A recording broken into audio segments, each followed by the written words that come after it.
pour aider cette chaîne, partagez, likez, commentez, et puis peut-être, aidez-nous sur Tipeee. Bonjour mes chers abonnés. Alors, nous sommes le samedi 29 mars 2025, c'est la revue de presse numéro 479. Alors aujourd'hui, c'est la véritable panique européenne. Nous pouvons la voir à travers Macron, à travers le Premier ministre britannique. Ils ne savent plus quoi faire. Ils ne comprennent plus. Ils ne comprennent plus où ils en sont. Et pourtant, ça fait des mois et des mois, ça fait presque un an que M. Trump répète et répète et répète qu'il veut la paix en Ukraine. Mais là, c'est vraiment la panique. Vous allez le voir tout le long de cette revue de presse, c'est complètement fou. Alors d'autre part, dimanche, vous aurez la revue de presse russe que nous a concocté Tatiana. Tatiana nous a concocté cette revue de presse à travers des vidéos russes qu'elle a pu voir à droite et à gauche sur le web. Voilà, mes chers abonnés. Eh bien, écoutez, nous sommes le samedi 29 mars. C'est la revue de presse 479. À lundi. Au revoir. Международная практика идет по известному пути в рамках миротворческой деятельности Организации Объединенных Наций. Несколько раз уже было то, что называется внешним управлением, временной администрации. Так было в Восточном Тиморе, по-моему, в 1999 году. Так было в некоторых частях бывшей Югославии. Так было в Новой Гвинее. В общем, такая практика есть. И в принципе, конечно, можно было бы под эгидой ООН с Соединенными Штатами, даже с европейскими странами, разумеется, с нашими партнерами и друзьями, обсудить возможность введения на Украине временного управления. А для чего? Для того, чтобы провести демократические выборы, для того, чтобы привести к власти дееспособное и пользующееся доверием народа правительство, и потом уже с ними начинать мирный договор, начинать переговоры о мирном договоре, подписывать легитимные документы, которые будут признаны во всем мире и будут надежными и стабильными. Ну, это только один из вариантов. Я не говорю, что других не существует. Вот. Но в целом мы приветствуем разрешение любых конфликтов, в том числе и этого мирными средствами. Только не за наш счет. Ce qui est intéressant, c'est que le discours européen qui a systématiquement occulté le discours russe ou même les informations venant de Russie a fait qu'on s'est uniquement basé, si vous regardez par exemple la RTS ou bien les autres médias français, LCI, etc., leur source d'information, c'est exclusivement, je dis bien exclusivement, le gouvernement ukrainien. C'est même pas la presse ukrainienne qui, elle a un couloir d'action relativement restreint, mais on voit qu'il y a quand même plus d'informations que ce que disent même nos propres médias. Donc, on voit que nos médias ont fait de la propagande en réalité. Et cette propagande, elle a eu comme effet qu'on a très largement sous-évalué les capacités des Russes. Parce que là, ils étaient toujours mauvais. D'ailleurs, on voit aujourd'hui, quand on a entendu le discours d'Emmanuel Macron il y a quelques jours, le 5 mars, on voit le décalage qu'il y a entre le discours qu'on avait pour les Russes qui devaient prendre leurs microprocesseurs dans les machines à laver pour faire fonctionner les missiles, qu'il n'y avait plus de chars, plus de troupes, plus de soldats, les soldats découragés, plus d'officiers, etc. Et aujourd'hui, on constate que c'est l'Ukraine qui s'effondre et aujourd'hui, plus personne n'imagine parler d'une victoire ukrainienne. C'est ça qui. Alors qu'autrefois on disait c'est l'Ukraine ne peut que gagner. L'Ukraine ne peut, la Russie ne peut pas gagner. Point final. Les faits sont plus têtus que ça, et c'est ce qu'on a. Donc le discours et le rôle des médias dans cette affaire a été extrêmement négatif pour l'Ukraine parce que on n'a absolument pas pu anticiper ce que les Russes faisaient. Et tout d'un coup, on se trouve dans une situation où on ne peut plus occulter le succès des Russes, et par conséquent, on a l'impression que tout s'effondre d'un seul coup. Et c'est très mauvais pour le moral des Ukrainiens, et c'est très mauvais aussi, manifestement, pour le moral de nos élites, qui tout d'un coup constatent que la réalité n'est plus du tout celle qu'ils ont propagée pendant des mois, voire les 3 dernières années. Én azt látom, hogy Brüsszel háborúra készül. Tehát ezt komolyan kell venni. Tehát most ez vicces dolognak tűnik, hogy akkor megüzenik Brüsszelből az összes európai családnak, hogy tartson magánál 72 órára elegendő élelmiszert. Na de ha az ember emögé néz, akkor inkább megretten, hogy mi van ezeknek az embereknek a fejében. Készülnek valamire?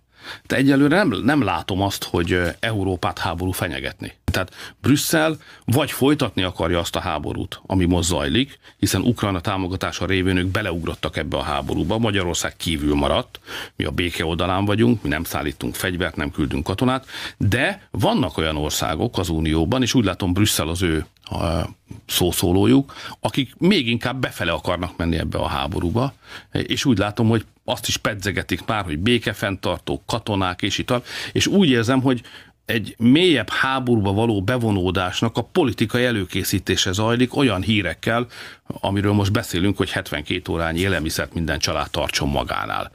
Szeretném innen is üzenni a magyar családoknak, hogy semmi rendkívüli dolgot nem kell tenniük, nem fenyeget háború, Magyarország nem lép háborúba senkivel, a béke oldalán maradunk, és ha Európa háborúba is megy, mi biztosan nem fogunk háborúba. Donc là, il y a un effet qui est très pervers, et alors regardez simplement pour entamer sur la discussion des pourparlers de Trump. Trump, durant sa campagne présidentielle, au début de sa campagne présidentielle, il a dit qu'il ferait tout pour arrêter le conflit ukrainien en un jour. Alors bon, un jour, c'est la rhétorique trumpienne habituelle, on est un peu dans le tartarin de Tarascon. Hein. Mais on savait qu'il voulait faire arrêter le conflit. Après, il y a eu d'autres, on est arrivé à 100 jours, 120 jours, enfin bref. Mais l'idée était toujours la même, c'était de faire cesser ce conflit. Et il a été élu au mois de novembre, il a nommé un délégué pour l'Ukraine qui était l'ex-général Keith Kellogg. Et puis, tout d'un coup, au mois de mars, lors de la conférence de Munich, avec le discours de J.D. Vance et l'annonce de pourparlers avec la Russie à Riyad, en Arabie Saoudite, tout d'un coup, les Européens se sont dit, les Russes négocient avec les Américains. Et tout d'un coup, Macron convoque une réunion d'urgence à l'Élysée, puis une seconde, et puis il y en a une troisième réunion d'urgence qui est faite à Londres par Keir Starmer, le Premier ministre. Donc on voit que tout d'un coup, tout le monde a paniqué, alors que en réalité, on savait très bien que ça allait se passer. Mais notre rhétorique de l'impossibilité de discuter avec les Russes, qui sont incapables, qui n'ont pas la volonté de discuter, qui n'ont pas la volonté de faire la paix, qui n'ont pas la volonté de négocier, etc., fait que personne ne s'est préparé à cette éventualité. Alors, ce que l'on voit dans les médias à propos de la conférence, c'est finalement exactement ce qui s'est passé sur le champ de bataille en Ukraine. Et les artisans, ceux qui ont été vraiment les artisans de la défaite ukrainienne, en réalité, sont nos médias. C'est pour ça que je dis souvent à des gens qui prétendent que moi je suis ni pro-russe, mais je dis si j'étais pro-russe, et je dis aux Russes qui me parlent, je dis mais remerciez les médias occidentaux, c'est grâce à eux que la situation est comme ça, parce que si on avait une image plus fidèle de ce qui se passait dans le terrain, on aurait sans doute pris d'autres précautions. Toute la noria du soutien financier et théoriquement militaire, logistique, à la guerre de l'Ukraine était en fait un système de transfert légal de l'argent du contribuable dans des poches privées, non pas en Ukraine, aussi en Ukraine, il faut bien que quelqu'un prenne son pourcentage, mais par retour de 360 degrés, comme dirait Madame Baerbock, par retour à l'expéditeur, c'est-à-dire un système d'enrichissement des protagonistes américains, que ce soit le complexe militaro-industriel ou que ce soit les divers politiques qui font voter ces crédits à l'Ukraine. Et ça, c'est un des aspects. Les bilans, par exemple, les sommes qu'on a découvertes qui étaient virées sans libelle, c'est-à-dire non étiquetées en fonction d'une ligne de dépenses du gouvernement, s'élèvent à des... Donc à l'intérieur de l'administration américaine, s'élèvent à des... Je ne sais même plus s'il faut dire milliards ou trilliards, enfin billions. On sait même plus... on n'arrive même plus à se représenter l'échelle de ce coulage. Encore un sommet international à l'initiative d'Emmanuel Macron, cette fois-ci en France, avec une trentaine d'invités prestigieux, Ursula von der Leyen comme d'habitude, Mark Rutte de l'OTAN, Keir Starmer, le Premier ministre britannique, Volodymyr Zelensky qui a bénéficié d'une campagne médiatique en France inédite. Et finalement, après ces 48 heures de sommet, d'informations sur l'Ukraine, très peu d'annonces. C'est une phase en vérité, c'est une phase très compliquée et une phase que je qualifierais de phase de panique pour les Européens. Ils avaient un diable qui s'appelait Poutine, maintenant ils ont un deuxième démon qui s'appelle Trump. Et donc on sent une panique littérale qui s'est répandue à travers toute l'Europe. Qu'est-ce qu'on va devenir si le protecteur américain s'en va ? Et comment est-ce qu'on va gérer la sortie de la guerre d'Ukraine alors que les Américains ont explicitement indiqué que cette négociation, elle serait uniquement russo-américaine, donc sans les Européens. Ouais. Situation extrêmement inconfortable où l'Europe perd à la fois son protecteur et se trouve exclue d'une négociation sur quelque chose qui l'intéresse au premier chef, puisque le devenir de l'Ukraine, cet espace compris entre l'Allemagne et la Russie, c'est un endroit absolument fondamental sur le plan géopolitique. Et évidemment, les conséquences de la paix auront un impact direct sur la sécurité sur l'ensemble du continent. Donc, on a une Europe qui est exclue de la négociation sur quelque chose qui la concerne directement. Les Ukrainiens aussi, d'ailleurs, sont exclus. Et c'est les Américains qui mènent la danse, alors même que vous avez vu qu'aujourd'hui même, on est entré dans une guerre commerciale, ils ont augmenté les tarifs de 25%. Donc, qu'est-ce que font les gouvernements européens ils font des sommets. Et Emmanuel Macron a rapidement compris, naturellement, que l'affaire ukrainienne lui permettrait de rebondir par rapport à sa situation intérieure. Donc, il s'est réfugié dans son domaine réservé pour... parler d'autre chose que la dette ou éviter les retraites et voilà. tout le reste. Ouais. C'est le bilan assez médiocre de ses premiers ministres successifs. Et deuxièmement, il va utiliser cette phase de l'histoire pour essayer de s'installer comme le patron de la future Europe, profitant du fait qu'en Allemagne, il n'y a pas encore de gouvernement, que les Anglais sont sortis de l'Union européenne, donc il joue à fond la carte de « je suis le patron de la future Europe sans les Américains ». Cela dit, patron avec 3300 milliards de dettes, ça fait quand même tiquer beaucoup de gens. Et une Europe qui s'endette aussi. Une Europe qui s'endette, et puis beaucoup de points d'interrogation sur qu'est-ce qui va se passer. Donc là, on sent bien que du côté de Macron, l'idée, c'est d'essayer même si on est exclu de la table des négociations, de peser sur la négociation. Et les États-Unis auraient proposé un nouvel accord sur les minerais plus étendu avec l'Ukraine. Il ne donne à l'Ukraine aucune garantie de sécurité future, mais l'oblige à contribuer à un fonds d'investissement commun avec tous les revenus provenant de l'utilisation des ressources naturelles gérées par les entreprises publiques et privées à travers l'Ukraine. Donald Trump estime qu'un accord sur les minerais contribuerait à garantir un accord de paix avec la Russie en donnant aux États-Unis un intérêt financier dans l'avenir de l'Ukraine. Il voit également un moyen pour Washington de récupérer une partie des dizaines de milliards de dollars qu'il a versés à l'Ukraine sous forme d'aide financière et militaire. Le président ukrainien Volodymyr Zelensky a déclaré qu'il ne voulait pas que Washington pense que Kiev était contre l'accord.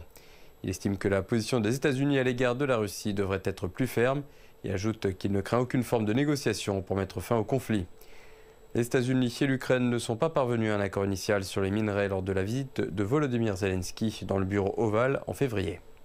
Je ne comprends pas. Comment les Européens peuvent accepter d'être humiliés de la sorte? C'est-à-dire que cette guerre a été voulue, préparée par les Américains d'un côté, les Russes de l'autre. On les a suivis. Mais on les a suivis, c'est comme un seul homme. Quand les Américains disent c'est pas à nous de payer, nous on va récupérer notre argent avec les mines, les terres rares, et ce sera d'ailleurs une garantie de sécurité pour l'Ukraine. Je vous interromps sur les terres rares. Ouais, on en reparlera. Mais... Les terres rares, c'est très drôle parce que faut savoir que le 13 juillet 2021, l'Ukraine avait déjà signé ces terres rares avec l'Union européenne. Et donc là, ils les ont vendus deux fois. Une fois à l'Europe, et cette fois-ci, ils les vendent aux États-Unis. Et les Européens continuent de se faire humilier. Et plutôt que de dire aux Américains, c'est vous qui avez provoqué ce chaos, c'est à vous, comme dirait Gabriel Attal, hein, tu casses, tu répares, tu salues, tu nettoies, c'est à vous de réparer, de nettoyer. Ils ont pas mal cassé, parce que ça remonte en effet. Et là, plutôt que de faire ça, les Européens vont payer la note et s'engager dans un processus dangereux de potentiel très problématique. Oui. Ben, tout remonte toujours à cette histoire d'élargissement de l'OTAN, et notamment au sommet de Bucarest en 2008, où le fils Bush a dit qu'il voulait terminer son deuxième mandat avec l'extension au maximum de l'OTAN, c'est-à-dire Géorgie et Ukraine. Et là, Sarkozy et Merkel, non, faites pas ça, il y aura la guerre. Naturellement, ils ont été ignorés. Le communiqué dit ils rentrent pas tout de suite, mais ils vont rentrer. Et donc, pour les Russes, c'était 4 mois après, vous avez eu la guerre en Géorgie. Et puis, 2 ans après, ou 6 ans après, vous avez eu le Maïdan et puis l'occupation de la Crimée. Donc, tout ça, c'est l'histoire d'une catastrophe annoncée. C'est ce que je raconte dans mon bouquin. C'est malheureusement, tout ça est écrit. Ouais, avec une vision très idéologique de la Russie, ennemie continentale permanente. Ce qui est une aberration, parce que c'est d'abord, la Russie, elle va pas déménager, c'est un pays qui est à côté de nous en Europe, et il va bien falloir un jour ou l'autre retisser des liens, parce que c'est dans notre intérêt. Ce que font les Américains actuellement, mais pas les Européens. Regardez les équipements qu'on a envoyés aux Ukrainiens.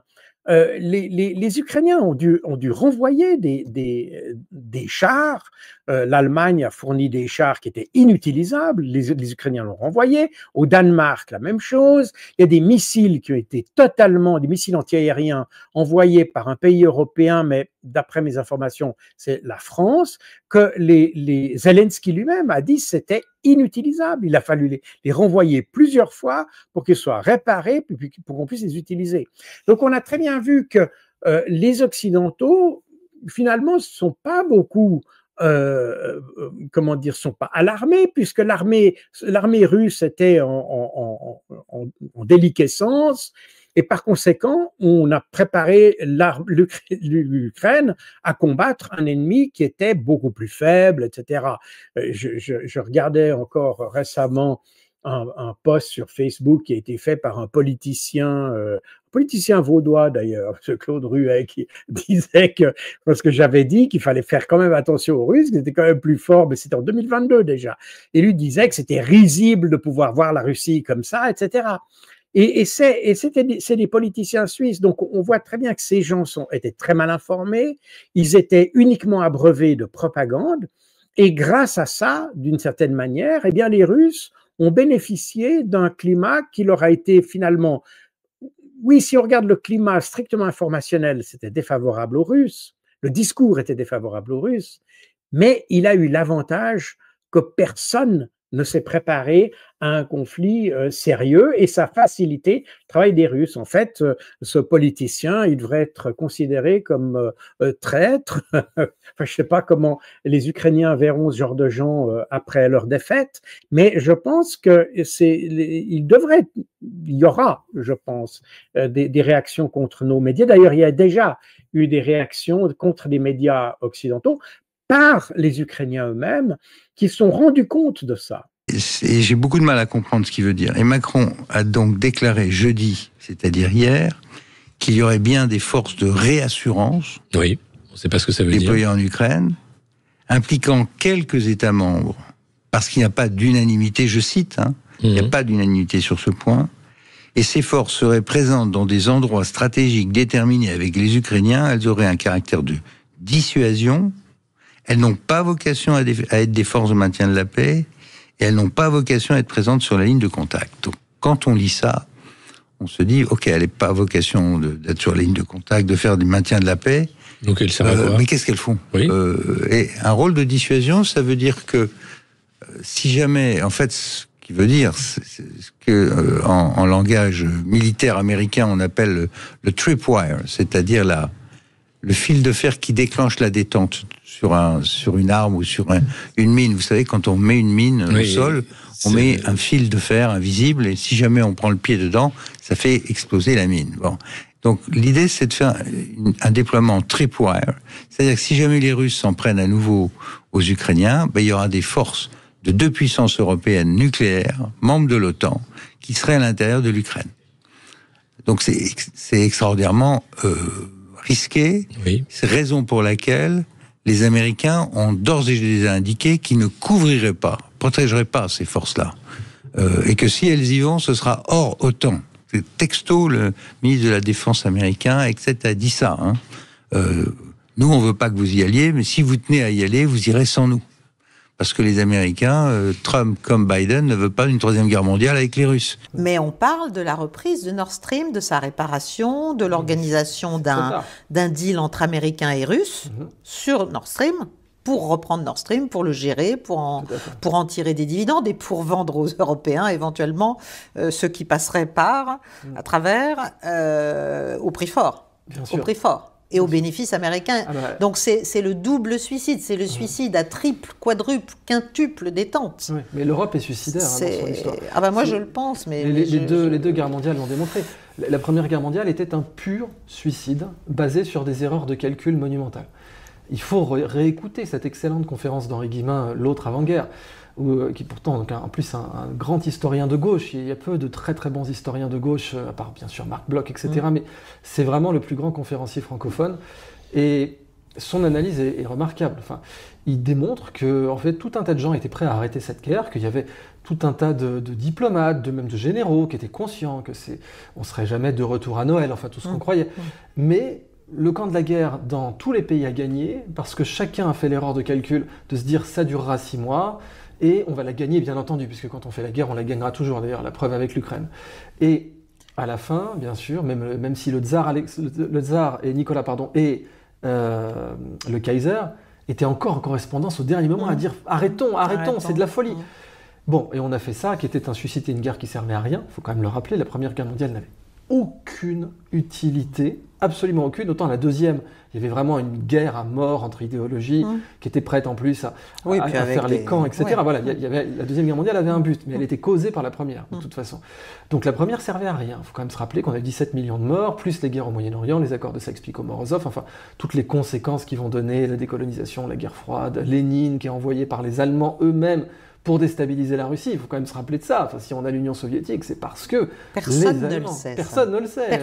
Envoyer dans un train, ou envoyer Lénine à travers la Suisse dans un train fermé pour qu'il aille faire péter la Russie. C'était la fiole de poison, c'était l'anthrax avant l'heure. Le Novichok du moment. C'est ça, exactement. Et il l'envoie et ça marche très très bien parce que le type, en effet, était un poison ambulant et c'est Lénine qui a donné le territoire ukrainien. Donc on voit les conséquences, même Poutine ne peut pas saquer Lénine pour cette raison, parce que c'est à cause de Lénine qu'il y a la guerre en Ukraine. Concrètement, le Donbass a été donné à l'Ukraine par Lénine. Donc bon, on voit les effets dominos de gens qui sont irresponsables, qui parce qu'ils ont des titres ronflants se disent qu'ils savent ce qu'ils font et qui en fait n'en ont pas la moindre idée. Il faut être très clair, les gens qui ont fait la Première Guerre mondiale n'avaient pas la moindre idée de ce qu'ils faisaient. Les gens aujourd'hui qui disent il faut raser Moscou, il faut réarmer, n'ont pas la moindre idée de ce qu'ils sont en train de faire. Et pas le moindre euro pour le faire. Parce que ça, c'est un vrai sujet. Malheureusement, si, puisqu'ils ont l'épargne des Européens. Oui. Donc, ils ont des euros... 850 milliards... Mais ils ont beaucoup plus. L'épargne des Européens, c'est beaucoup plus que ça. Oui, mais ce sera de la dette dans un premier temps, et ce sera pour acheter des armes américaines. Oui, ce sera aussi pour relancer l'industrie allemande. Ça aussi, c'est quand même une folie.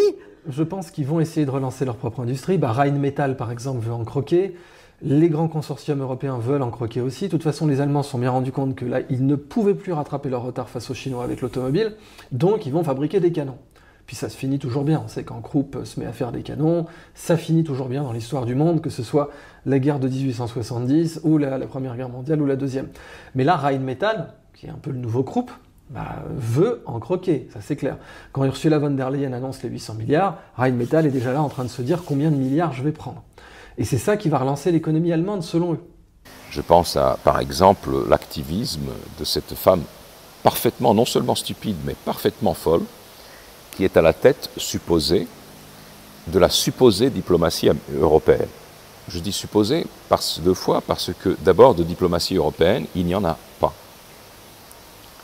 La diplomatie européenne, comme je l'explique entre autres dans l'article que je vous propose cette semaine, elle consiste à se tressauter.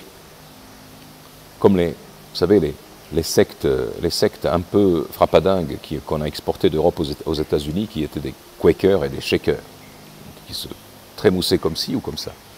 Ça consiste à se trémousser avec des accès violents de colère, de rage, en général belliqueuse, mais belliciste,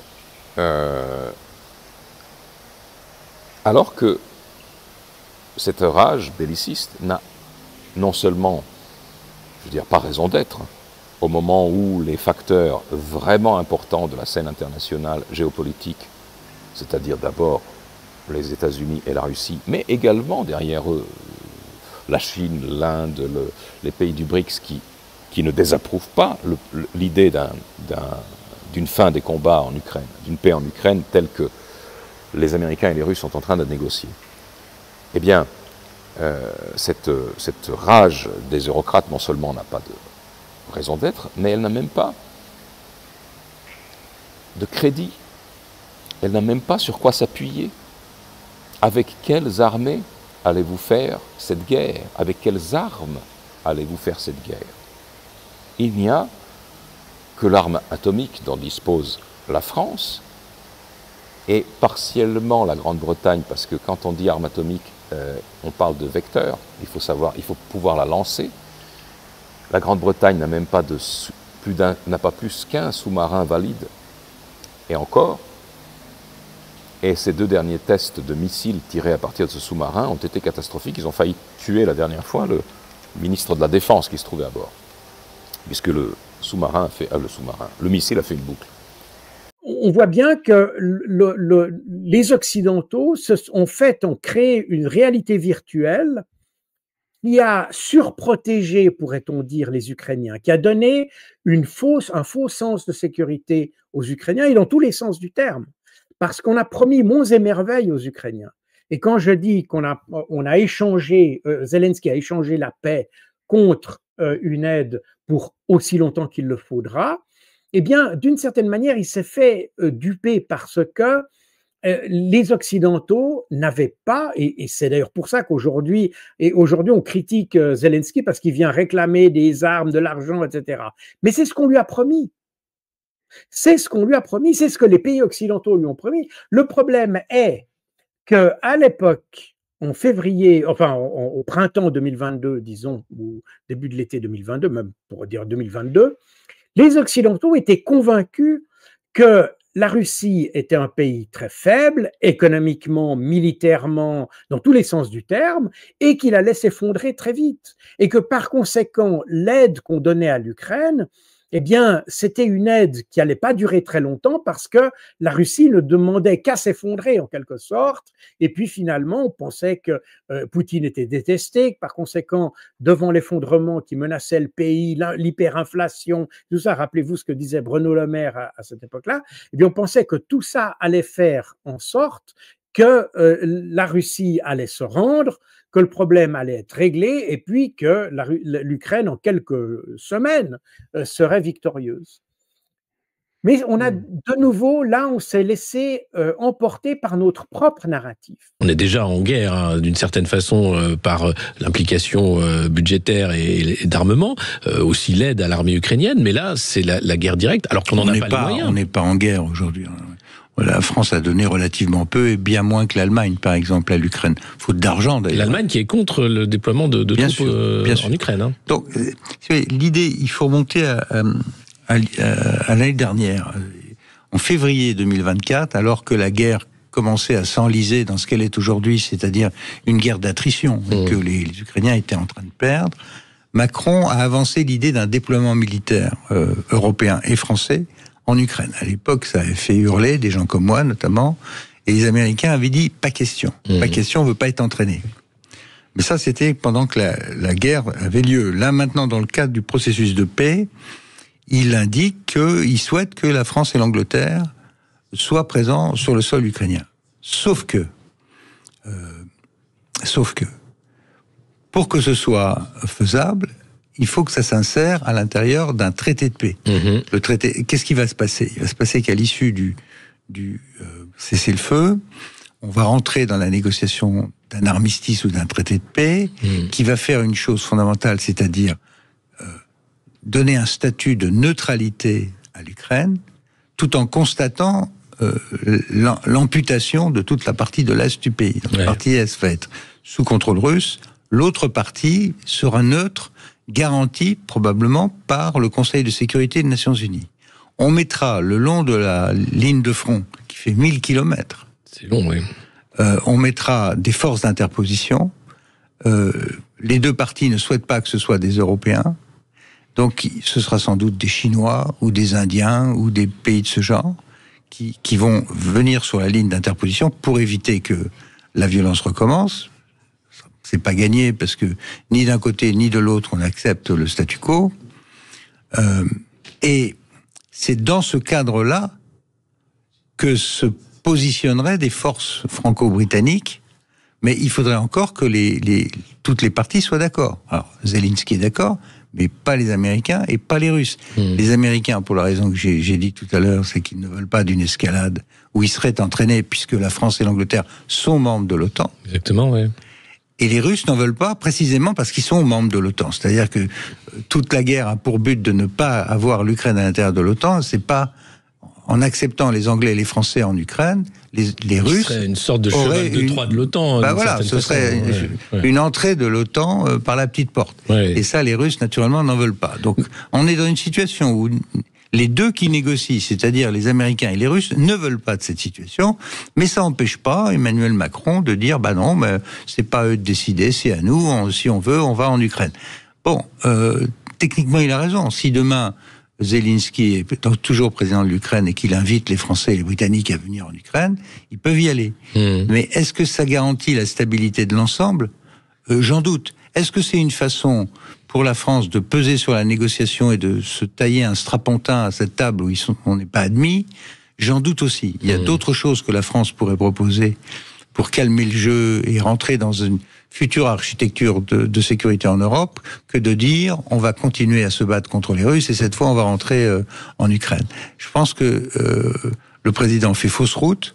Je pense que ça ne va pas aboutir parce que ni les Américains ni les Russes n'en veulent. Ça ajoute à la confusion ambiante. Oui. Alors, au lieu de préparer la phase suivante qui est la paix et d'accompagner l'Ukraine occidentale vers le développement économique, vers la stabilité, ce genre de propos, de positionnement ne fait que creuser la division encore plus et continuer cette ambiance de guerre dont le président lui-même a parlé et qui, moi, me gêne profondément parce qu'on n'est pas en guerre. On n'est pas en guerre, mais comme vous le dites dans votre livre, c'est un engrenage, la guerre d'Ukraine et le basculement du monde. Comparaison n'est pas raison. C'est-à-dire qu'aujourd'hui, il y a l'arme nucléaire, il y a les armes hypersoniques, voilà. il y a un déclassement militaire, technologique européen qui est quand même de fait par rapport à cet ennemi diabolisé, etc., mais en tout cas qui existe et qui est beaucoup plus avancé technologiquement. Qu'il soit belliqueux ou pas, en soi, il l'est. Donc, qu'est-ce qu'on espère, là ? Surtout si on se fait larguer en race campagne par Washington. Le bon terme, c'est comparaison n'est pas raison. Le problème, c'est que beaucoup de gens en Allemagne, beaucoup de géopolitologues actuels ou de géopoliticiens, quand on fait la différence entre ceux qui prennent les décisions et ceux qui réfléchissent, mais bon, il y en a qui pensent comme ça, qui voit un destin bismarckien pour l'Allemagne de prendre le leadership d'une Europe fédérale. Et pour ça, c'est impossible sans ennemis. C'est impossible sans ennemis. Donc il faut contrôler l'épargne, il faut contrôler la presse, la suppression de RT et de Sputnik, qui a été faite par Ursula von der Leyen, et les penseurs de cette Mitteleuropa veulent sauter sur l'occasion pour créer l'Europe fédérale. Oui, je suis tout à fait d'accord. Mais en même temps, en termes d'argent, les Allemands sont assez réticents, en tout cas à ce stade. Ils vont prendre celui des autres, il n'y a pas de problème. Oui, mais ils ne veulent pas non plus de dette commune. Vous savez bien qu'ils ne veulent pas de dette commune. C'est-à-dire que l'histoire de ces centaines de milliards qui seraient mobilisables, etc., à partir du moment où c'est des eurobonds... il faut être très clair. Voilà. Ça sera des bons du Trésor Eurotunnel. Il faut être très clair. Eurotunnel, c'est-à-dire Eurotunnel, c'était investissez dedans. Ouais. Vous allez, c'est le fameux proverbe français à la bourse, hein, gros porteur, petit malin, petit porteur, gros con. Ouais. Donc, petit porteur, Eurotunnel, c'est un super projet, oui. Mais ils ne savaient pas que, par un jeu d'écriture, ils allaient laisser toute la dette au petit porteur, faire faillite et récupérer l'appareil de production, à savoir le tunnel lui-même, pour le 10e du prix. C'est ça qui va se passer. Enfin, il faut être absolument clair. L'épargne va être mobilisée. Cette dette, il y aura un défaut dessus. Ils ne reverront pas leur épargne. De toute façon, les termes qui sont déjà présentés dans la presse sont très clairs. C'est pas de garantie de revenus. Non, il n'y a rien. Bloquer 5 ans. On donne l'argent. On donne l'argent. Bloquer 5 ans, pas de garantie, c'est prends ça Poutine. Bon, le crétin fini qui est prêt à mettre son chauffage à 11 degrés en disant prends ça Poutine, ou à prendre sa douche froide en disant prends ça Poutine. L'hydrocéphale chronique qui pense ça, mais il va donner son épargne. On ne peut pas dire aux Français notre armée est insuffisante et en continuer à la déshabiller. Parce que tous ces matériels-là, c'est très très long de reconstitution et on se dépouille, on allège notre propre protection, on alimente la guerre, même si on dit qu'il faut pouvoir avoir les moyens de continuer la guerre pour instaurer la paix. On alimente quand même la guerre. C'est un très mauvais signal, désordonné, vis-à-vis de l'Amérique et du président Trump. C'est extrêmement maladroit. Je crois jusqu'à la mise en place de ce sommet aujourd'hui, qui aura quand même quelques vertus, puisque quelque part, tous ces guerriers d'opérette, ils sont conscients que la seule issue, c'est la paix. Mais tout ça n'est pas cohérent et c'est un manque de professionnalisme, c'est un manque de sérieux, c'est un manque de gravité. Tous les chefs d'État là, qui sont là, j'ai vu ce matin le dispositif au ministère de l'Europe, on ne peut plus sortir un doigt de pied, il y a des policiers qui sont mobilisés pour garder tout ce beau monde. Il ferait mieux d'aller sur les théâtres d'opération, dans les tranchées, pour se rendre compte de la gravité, de l'horreur, et que la seule solution, c'est la paix.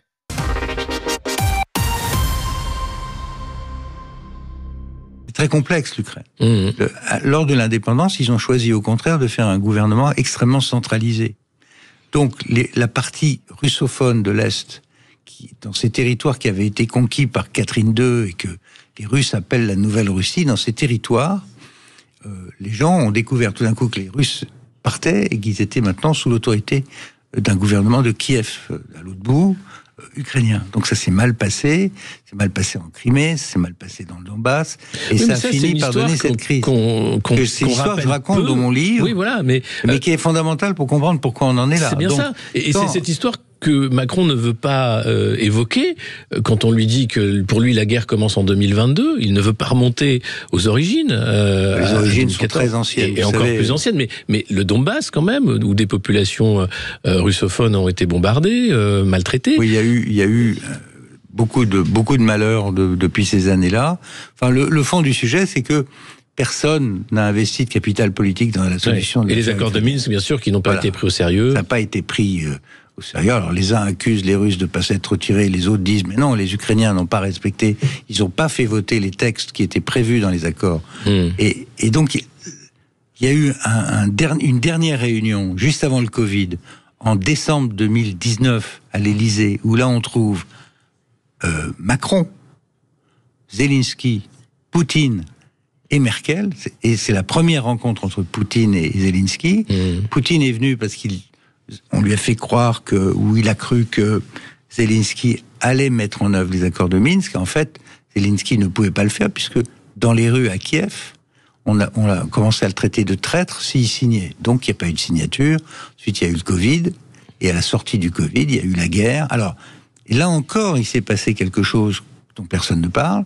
C'est qu'à la fin de l'année 2021, donc juste avant le début de la guerre qui a eu lieu en février 2022, les Russes ont proposé 2 textes. Un à la signature des Américains, qui était une garantie que l'Ukraine ne rentrerait pas dans l'OTAN.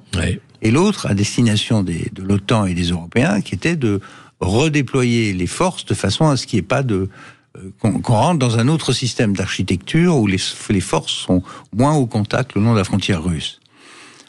Du côté occidental, on a pris ces propositions pour des ultimatums, puisqu'il y avait 150 000 hommes déjà côté russe qui enserraient l'Ukraine. Et donc on a ignoré ces textes. Mais on aurait pu, dès ce moment-là, éviter la guerre, si on avait simplement entamé une négociation, ce qu'on n'a pas fait. Ensuite, la guerre commence, et 15 jours après, 3 semaines après, les Russes et les Ukrainiens s'assoient à une table, mais cette fois-ci en Turquie, sous l'égide donc d'une médiation turque, et on arrive tout près à un accord. Au 15 avril, il y a même, je publie tout ça en annexe de mon livre, il y a même le communiqué qui annonce une situation de paix. Mais là, revirement de jurisprudence, Boris Johnson, qui est à l'époque le Premier ministre britannique, va à Kiev et dit « mais il ne faut pas signer avec les Russes, c'est un menteur, c'est un tueur, on va vous aider ». Et les États-Unis sont en train de faire un accord beaucoup plus large, à mon avis, avec la Russie, qui touche aussi le Moyen-Orient, à mon avis. Oui, mais c'est certain. Voilà. Et c'est ça dont je voudrais qu'on parle un peu maintenant. Ça fera la transition. Voilà. Parce que clairement, là, sur la question ukrainienne, il y a vraiment une dynamique américaine qui va vers les Russes, qui va vers le fait de trouver un accord sérieux, un accord sur le fond, un accord lucide, un accord pragmatique à partir du réel, même s'ils mettent du temps quand même à se rendre compte de la dureté du réel, les Américains, mais enfin bon, ils y arrivent. Quand on écoute l'interview de Carlson qui a interviewé Steve Witkoff. La nouvelle administration s'en rend compte, parce qu'il suffit de voir Marco Rubio, qui était quand même un néocons au dernier degré. Et Marco Rubio, là, il est complètement clair avec la situation. Voilà. Donc, on peut espérer que ça va donner quelque chose avec ou contre les Européens, et puis à charge pour nous de peut-être d'ouvrir les yeux avant qu'il ne soit trop tard. Mais, à votre avis, qu'est-ce qui se passe au Moyen-Orient dans le cadre général de cette convergence, moi, que je vois quand même... russo-américaine sur le thème, bon, il va falloir s'entendre, moi j'ai des intérêts à certains endroits, toi t'en as à d'autres, voilà, il faut qu'on deal tout ça, y compris économiquement, y compris énergétiquement. Ce qui est en train de se passer, c'est le fantôme de Nixon. En fait, c'est Nixon qui fait l'amour à Andrew Jackson, c'est ça la situation, parce que comme ça les gens vont s'en rappeler. Donc, je rappelle qu'Andrew Jackson est le modèle de Donald Trump, il a son portrait dans le bureau ovale, c'est pour ça qu'il veut remettre les tarifs douaniers, c'est pour ça qu'il veut abolir l'impôt sur le revenu. C'est la politique de Donald Trump est jacksonienne. Et Andrew Jackson, la différence avec Nixon, c'est que Nixon avait rapproché les États-Unis de la Chine. Andrew Jackson aurait rapproché les États-Unis de la Russie. Et en fait, aujourd'hui, les États-Unis ne peuvent plus avoir une politique nixonienne, c'est pas possible. Non. Donc la différence, c'est que Nixon a volé la Chine à la Russie à l'époque, et que maintenant c'est Jackson cross Trump qui va voler la Russie à la Chine. C'est la grande différence. Son rêve, c'est de... Parce qu'en fait, il y a un côté aussi, comme chez Andrew Jackson, qui était un fan de Napoléon. Il faut se rappeler que quand Napoléon a vu le tsar à la conférence de l'entrevue de Tilsit, comment on dit, le sommet de Tilsit, à Tilsit, sur le Niémen, c'est ça, donc sur le radeau, sur le Niémen, il avait dit, regardez, le tsar de toutes les Russies dans toute sa splendeur. Et bien sûr, Caulaincourt, il avait dit, quand on est vaincu, on a le choix de se couvrir de cendres ou de fanfreluches, il a choisi les fanfreluches. Mais Napoléon ne le voyait pas comme ça. Parce que Napoléon, il ne faut jamais l'oublier, en fait, était très orientaliste. Il a demandé, on l'a encore à l'école de guerre à côté, il avait demandé la permission de servir la Sublime Porte. Il avait demandé sa permission de devenir général pour l'Empire ottoman. Et elle avait été acceptée.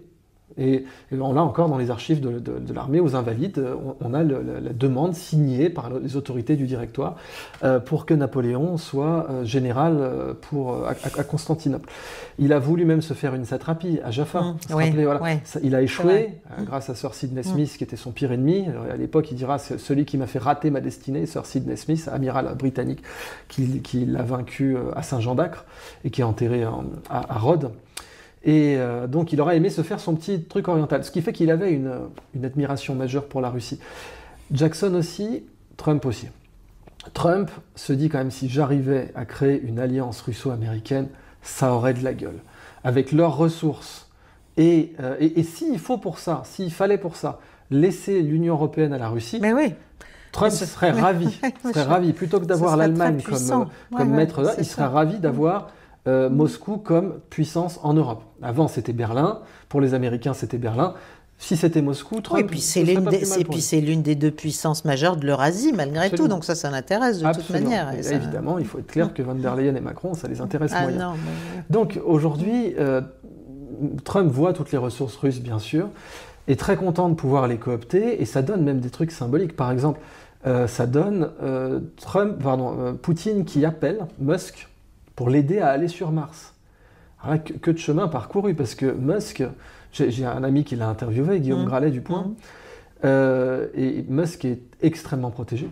Quand on l'interviewe, quand il était venu à la concession Tesla à Chambourcy à Paris, c'était comme le maxi-procès à Palerme. Hein. Il y avait les miroirs et tout pour vérifier les bombes, etc. Il n'a pas tort. Et ce qu'on disait à l'époque, c'est pas comme les démocrates aujourd'hui, mais à l'époque, ce qu'on disait, c'était que le premier suspect pour un meurtre de Musk aurait été les Russes.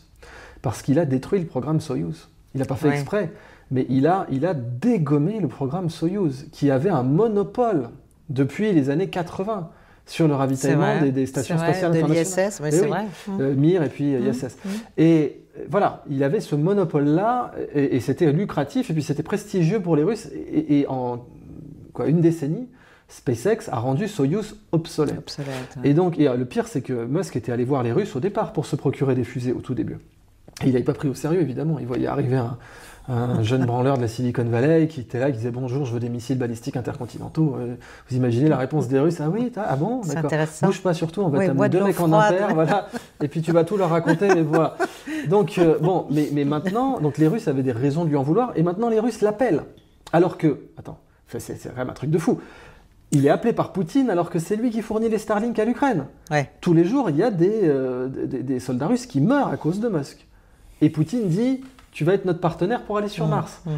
Et Poutine a nommé d'ailleurs une sorte de Musk, j'ai oublié son nom, mais Musk russe, grand, beau gosse, vraiment, c'est le playboy milliardaire, enfin il n'est pas milliardaire, mais multimillionnaire, pour redresser le programme spatial russe. Et c'est une manière aussi de tendre la main à Trump, ça. What is a woman and why is it important that we understand the difference between men and women? Well, it's sort of easy to answer for me because a woman is somebody that can have a baby under certain circumstances. She has a quality. A woman is a person who's much smarter than a man, I've always found. A woman is a person that doesn't give a man even a chance of success. And a woman's a person that in many cases has been treated very badly because I think that what happens with this crazy issue of men being able to play in women's sports is just ridiculous and very unfair to women and very demeaning to women.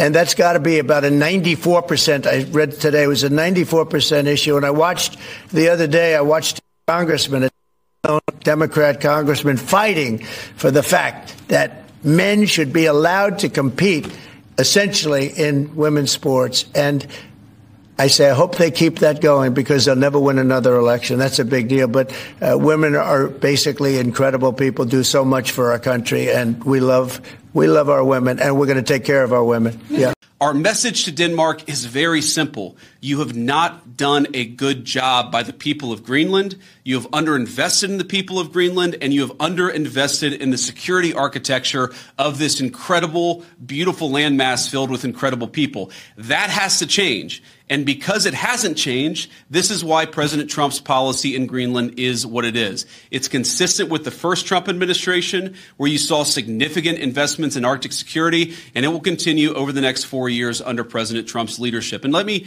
finally, before I kick it over to the media, make one comment about the people of Greenland. The colonel here, the base commander, who came here first as a second lieutenant, and I guess, Colonel, this is your second duty station here, and we're proud of you and proud of all of you guys who are serving and helping keep us safe. You know, I heard a lot about the respect that our American troops show for the local Greenlandic population, the way that we make and create shelter for hunters and dog sledders, the way that we found ways to turn over traditional tribal land to some of the local populations in order to ensure that they're able to live in accordance with their values. We respect, as the president said in his State of the Union address, we respect the self-determination of Greenlanders. We believe in the self-determination of the population of the people of Greenland. And our argument is very simple. It is not with the people of Greenland who I think are incredible and have an incredible opportunity here. Our argument really is with the leadership of Denmark, which is underinvested in Greenland and underinvested in its security architecture. That simply must change. It is the policy of the United States that will change, and I'm proud to be able to stand here with so many brave Americans to better understand the security mission and better understand what you guys do each and every day. For that, I'm grateful for your service. I'm even more grateful. I love you guys. I'm proud of you guys, and President Trump stands behind you and will for the remainder of his administration. Le Danemark hausse le ton face aux États-Unis après la visite polémique du vice-président américain au Groenland, J.D. Vance, qui a critiqué le Danemark pour sa supposée inaction sur le territoire danois. Ce n'est pas comme cela que l'on s'adresse à ses proches alliés pour le ministre des Affaires étrangères danois. Les explications avec Philippe Antoine. Il a peut-être été applaudi par les militaires américains de la base qu'il visitait, mais en dehors de cette base, les critiques du vice-président américain à l'égard du Danemark ont été nettement moins appréciées. Of course, we are open to criticism, but let me be completely honest. We do not appreciate the tone in which it's being delivered. This is not how you speak to your close allies. And I still consider Denmark and the United States to be close allies. En résumé, J.D. Vance accuse le Danemark de ne pas avoir fait assez pour la sécurité du Groenland. Avant son discours, le vice-président américain a sans doute oublié de s'informer sur le désinvestissement de l'armée américaine au Groenland, ce que le patron de la diplomatie danoise se charge donc de lui rappeler. In 1945, the United States had 17 bases and military installations in Greenland with thousands of soldiers. Today, only one American base is left, the one Vice President Vance visited a few hours ago, and something like 200 soldiers. Et pendant ce temps-là, à la Maison-Blanche, Donald Trump répète une fois encore sa vision toute personnelle de la diplomatie. Greenland is very important for the peace of the world, not us, the peace of the entire world. And I think Denmark understands it. I think the European Union understands it. And if they don't, we're going to have to explain it to them. Depuis hier, le Groenland dispose d'un large gouvernement de coalition pour faire face à la forte pression extérieure. Ce sont les mots du nouveau Premier ministre. Une certitude, ce dossier-là est loin d'entrevoir son dernier chapitre. 25% de droits de douane sur toutes les automobiles, taxes sur toutes les voitures qui ne sont pas fabriquées aux États-Unis, et dès le 2 avril. C'est ça, dès le 2 avril. Alors c'est une douche froide, c'est une douche glacée pour tout le secteur automobile mondial. Vous imaginez, 25% de droits de douane supplémentaires. Bon, il y avait déjà un petit chouïa, il y avait déjà 2,5. 2,5, oui. Donc on passe à 27,5. Sur les voitures chinoises, écoutez bien, Biden avait imposé 100% de droits de douane. Oui, je me souviens. Là où la Commission de Bruxelles a mis 35% sur les voitures chinoises, BYD et les autres. Donc là, ça va faire 125% de droits de douane supplémentaires. Ça veut dire que pour les voitures en provenance de l'étranger, mais aussi, écoutez bien, du Canada et du Mexique, même si ça va être un peu moins fort, ben pour toutes ces voitures-là, ça va faire très mal, y compris sur les pièces détachées. Pourquoi je vous parle du Mexique? Parce que si vous vous souvenez, il y a quelques semaines, Volkswagen avait annoncé que son iconique Golf serait dorénavant construit au Mexique. Oui. Il y a un mauvaise pioche, si j'ose dire, puisque le Mexique, c'est l'étranger par rapport aux États-Unis, et là, ils vont prendre des droits de douane de 50% en tout. Donc, si vous voulez, c'est une catastrophe annoncée pour tout le secteur automobile. Pourquoi? Parce que déjà, l'acier et l'aluminium sont taxés, on l'oublie. Mais l'acier et l'aluminium, ça rentre dans la composition d'une voiture. C'est une catastrophe pour l'industrie européenne, allemande, BMW, Mercedes, Audi, pour le secteur automobile japonais, Toyota, Nissan, toutes ces voitures-là sont importées, mais c'est aussi une catastrophe, Jean-Jacques, et je ne sais pas si Trump mesure bien ses décisions, c'est aussi une catastrophe pour les constructeurs américains, Ford, General Motors, parce que eux, ils construisent déjà 20 à 30% de leurs voitures à l'étranger. Ah d'accord, donc, ils construisent de leurs voitures, ils vont taxer leurs propres voitures. Oui, s'il applique ce qu'il a dit, toute voiture construite à l'étranger sera taxée de 25%. 30%. Donc General Motors, Ford, qui construisent des pick-up iconiques aussi pour les États-Unis à hauteur de 20-30%, bah, eux, ils vont prendre aussi les droits de douane en pleine figure. Et pourquoi c'est catastrophique? Parce que ça va être catastrophique en bout de chaîne pour l'emploi. On estime déjà que si cette mesure est appliquée à partir du 2 avril, vous l'avez dit, c'est entre 8 et 23 000 postes qui vont être supprimés en Europe. Et écoutez bien, la Tax Foundation aux États-Unis estime que l'augmentation des droits de douane sur l'acier, sur l'aluminium, sur les voitures importées, y compris les voitures américaines, ça pourrait avoir un impact négatif de 300 000 emplois aux États-Unis. Combien? Donc, on 300 000. dit, la Tax Foundation, c'est ce que j'ai lu, parle de 300 000 emplois. Pourquoi? Parce que America First, il veut reprendre le contrôle. Il dit on va taxer nos amis étrangers qui ont abusé de notre marché et de notre richesse. Mais il y a des moments, Jean-Jacques, je me demande si Donald Trump voit plus loin que le petit bout de la lorgnette de son slogan America First. Parce que je vous le dis, en taxant les voitures fabriquées à l'étranger, il va taxer en partie les voitures américaines qui sont construites ailleurs qu'aux États-Unis. Bon, on est en plein délire. Ça paraît absurde. Ça paraît absurde. Bien, nous suivrons de près, parce que c'est très important, évidemment, pour l'avenir de l'industrie automobile mondiale. On ne parle pas que de la France, que de l'Europe, mondiale. Les Japonais, j'ai vu les réactions au Japon. Bah bien sûr. Les Japonais sont effarés. Bien sûr. Effarés, parce que ce sont les premiers touchés. Hein. Oui, et puis vous avez une marque qui a plongé après la fin de l'alliance avec Renault qui est Nissan. Là, ils ont un nouveau patron qui essaye, et les Coréens qui essaient de relancer Nissan. Et là, vous imaginez, ça va être un coup d'arrêt terrible pour toutes les voitures japonaises. Dans l'entourage d'Imamoglu, ça fait 8-10 jours qu'on savait que quelque chose se préparait. Son principal communicant avait eu des ennuis avec la justice il y a quelques jours déjà. Donc il a fait quelque chose qu'il a reproduit il y a quelques années. Il ne faut pas oublier qu'il avait fait incarcérer, en tout cas un juge avait fait incarcérer le leader du parti pro-kurde qui avait fait un très bon score à la présidentielle et aux législatives.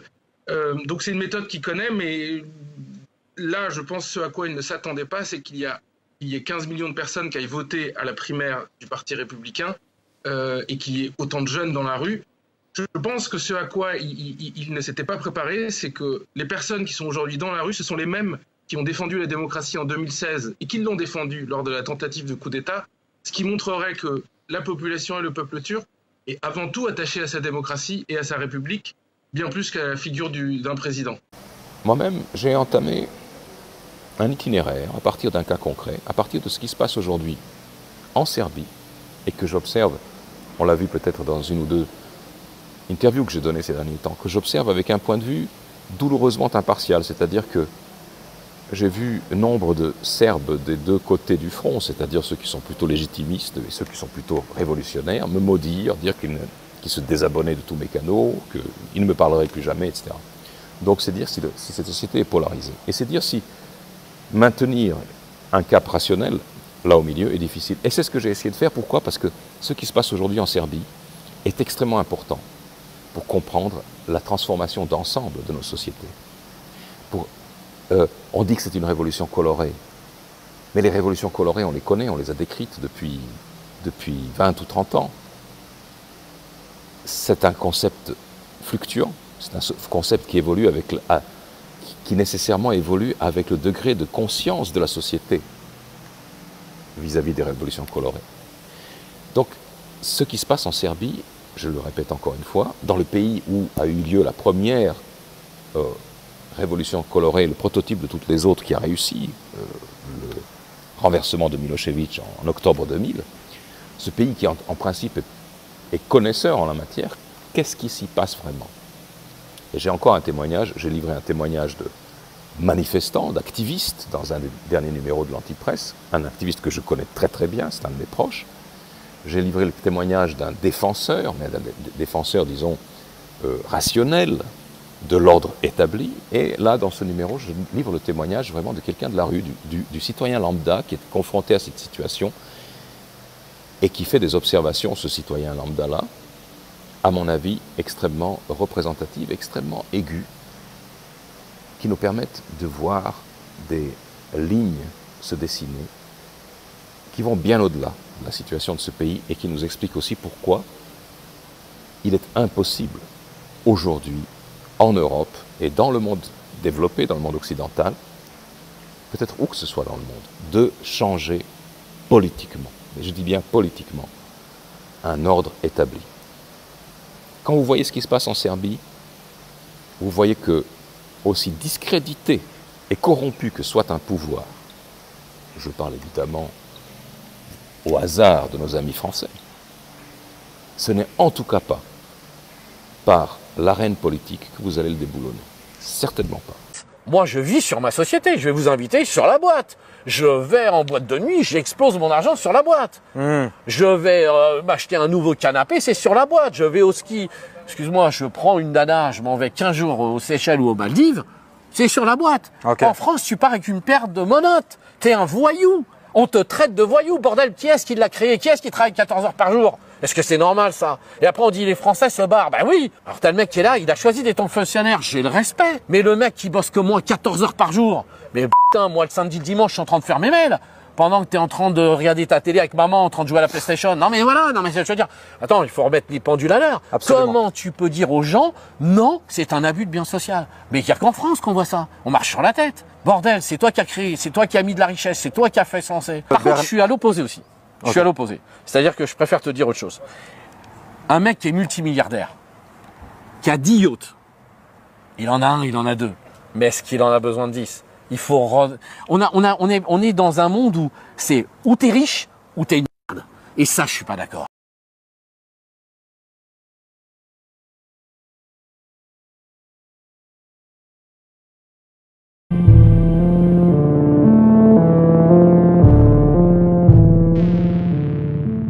Alors, pour aider cette chaîne, partagez, likez, commentez, et puis peut-être, aidez-nous sur Tipeee.